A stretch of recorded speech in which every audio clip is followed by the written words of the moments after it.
les demandes du prince Harry à la reine et à ses conseillers d'apparaître sur le balcon du palais de Buckingham avec Meghan Markle lors des célébrations du jubilé de platine ont été rejetées, a affirmé un journaliste des Investigations.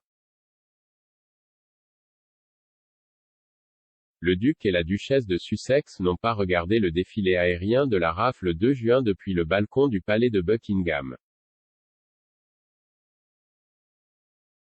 Quelques semaines auparavant, le palais avait annoncé que la reine ne laisserait que les membres actifs à plein temps du cabinet la rejoindre pour l'occasion, une décision qui empêchait Meghan, Harry et le prince Andrew, entre autres, de prendre le devant de la scène à côté du souverain le jour important. Cependant, avant cette annonce, le prince Harry avait demandé à la fois à Sa Majesté et à ses conseillers résistants la permission d'apparaître sur le balcon pendant le long week-end férié, a affirmé le biographe Tom Bower dans son prochain livre Revenge, Meghan, Harry and la guerre entre les Windsor. Dans un extrait du livre sérialisé par The Times, M. Bower a écrit « Les obstacles pour que Meghan et Harry apparaissent sur le devant de la scène étaient considérables, notamment parce que leur présence était opposée par Charles. Charles a préféré que les Sussex, en tant que simples citoyens, ne soient pas invités sur le balcon ou à monter dans une calèche royale. Au lieu de cela, ils seraient confinés dans les enceintes VIP. » De l'avis de Meghan, ces optiques n'étaient pas satisfaisantes, en partie parce que sa valeur pour Netflix était de se tenir près de la reine. Le journaliste a également affirmé que Harry avait d'abord approché les conseillers résistants du monarque avec sa demande d'être sur le balcon pendant le week-end de fête. Il a ajouté, lorsque cela a échoué, il a demandé à la reine s'il pouvait lui rendre visite à Windsor alors qu'il se rendait aux Pays-Bas pour les Jeux Invictus. Pour obtenir son accord, Harry a semblé donner l'impression que la réunion offrirait un rameau d'olivier pour purifier l'air. Au dernier moment, désireuse de voir son petit-fils et indulgente instinctivement envers Meghan, la reine a accepté de rencontrer le couple le 14 avril. Inconnus du public et de la presse, le prince Harry et Meghan se sont arrêtés à Windsor alors qu'ils se rendaient à La Haye, où ils assisteraient ensemble à plusieurs événements liés aux Jeux Invictus et étaient suivis par une équipe de Netflix pour le tournage de la série documentaire Art. Des Invictus, M.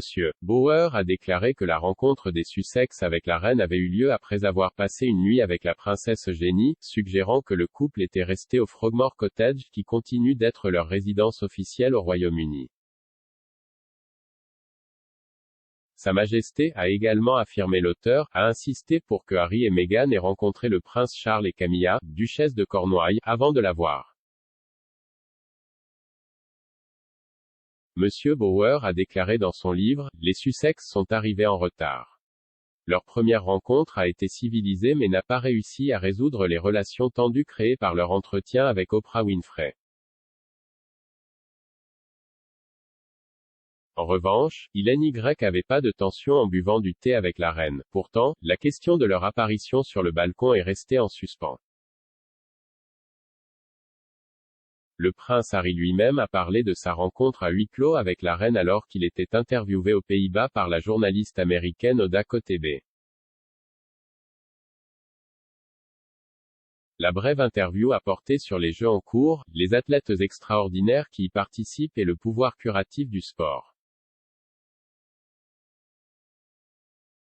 Mais il s'est également concentré sur la famille du duc, ses enfants et sa relation avec le monarque.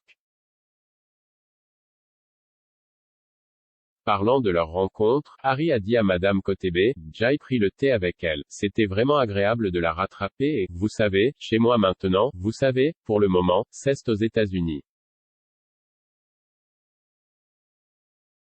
Et c'est aussi ce que je ressens. » Soulevant les sourcils parmi de nombreux commentateurs et observateurs royaux, Harry a également déclaré qu'il s'assurait simplement que sa grand-mère de 96 ans était protégée et qu'elle avait les bonnes personnes autour d'elle. Plus tard dans l'interview, le duc a ajouté, « Nous avons une relation vraiment spéciale. Nous parlons de choses dont elle ne peut parler avec personne d'autre, donc c'est toujours une belle paix pour elle.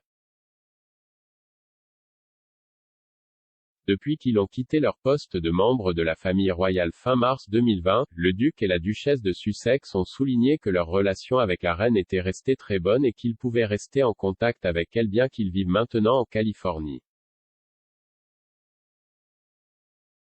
Après leur bref voyage à Windsor à la mi-avril, Meghan et Harry sont retournés en Angleterre début juin pour célébrer le 70e anniversaire historique de la reine sur le trône.